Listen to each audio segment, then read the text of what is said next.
What up, YouTube? It's been a hot minute, but I am glad to be back.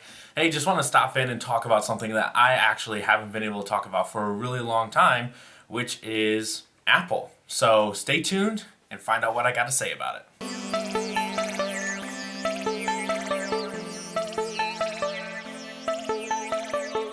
So let me start by saying this. Yes, I did used to work for Apple. Yes, I have no ill will towards Apple or anything like that as a full company. So take that as it is. I am what many would consider to be a fanboy. However, there's a PC right here. It is an HP PC. I helped Kyle build his PC. Well, actually, no. I didn't help Kyle build his PC, but I built my own. I built my ex-wife's, all of that stuff. So I use Windows as well, and actually I use an Xbox, as you guys know. So I don't really have this crazy bias towards it. However, I do not like Android, so let's just put that out there. I don't like Android. Not that there's anything really wrong with it. There's just a couple different things that I can explain on a different video that I prefer iPhone and Apple products over that. So on the Windows side of things, yeah, I prefer Apple. I'm not gonna hate it. On the phone side of things, Android's just not for me.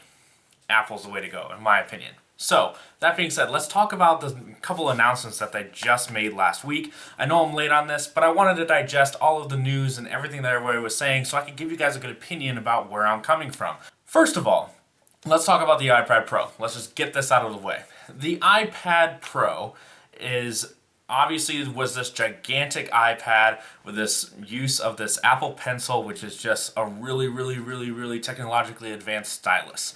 It was a great idea, and what I really like to see is when you have graphic design people who can actually draw something out actually a little bit better than using, say, a architecture tablet or things like that they actually use different type of pens or using a Surface. It's just more one-to-one and it works better, and you can actually send that out to Adobe Photoshop.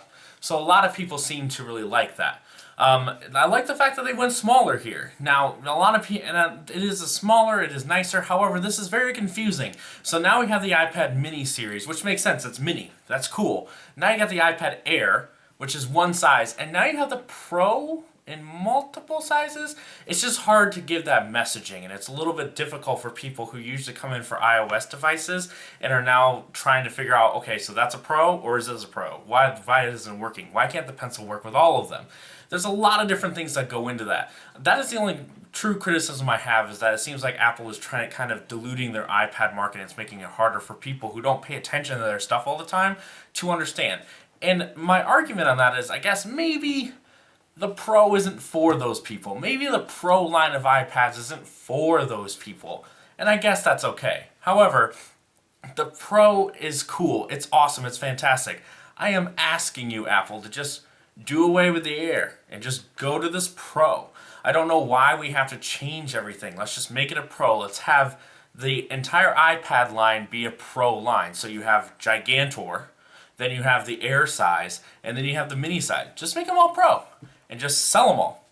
People will buy them, I promise. Now let's switch over to the iPhone SE. Now this is really cool. I actually like this. So people really like the iPhone 5 form factor. Actually, it was Steve Jobs actually thought that was the perfect size of a phone. It was the last phone he actually worked on, was the actual iPhone 5. So it's great that they kind of pay homage to him in this way. So the iPhone SE actually has the iPhone 6s guts inside of it, as most of them as possible. It uses Apple Pay, has access to live photos, all of that stuff. So it's actually more advanced than actually the iPhone 6.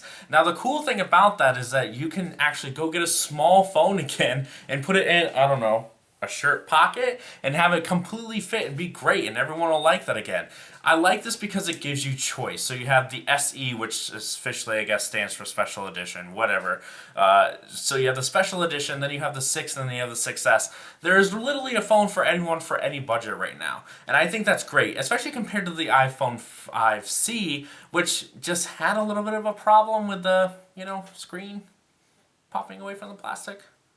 Not good. So I'm glad that they actually went to something that people are used to. I like it. I like the idea. And so this is another thing that I hope Apple goes to, and this is the same thing as the iPad thing.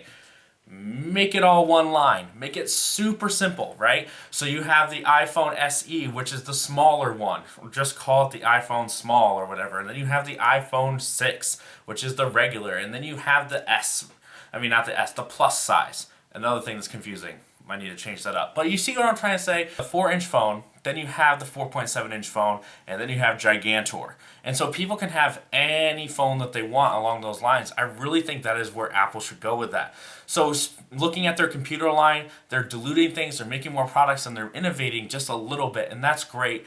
It just seems like they're trying to do that with the iPads and the iPhones, and that's a little bit confusing. But what I do have to say is that this makes complete sense. It makes complete sense that they update this phone, and it's a phone that is a good form factor. It's a nice size.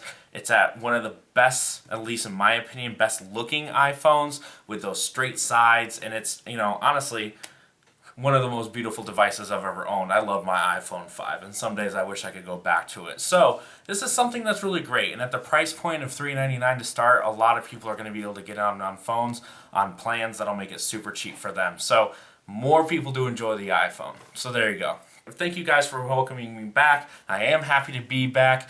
Please let me know if you have what your thoughts are on Apple. What do you think? Do you think that they're going too much? Are you an Android person? Am I just crazy to like Apple? Put it off in the comments below. Until then, share this video. We'd love to have it. And until then, I'll see you next time.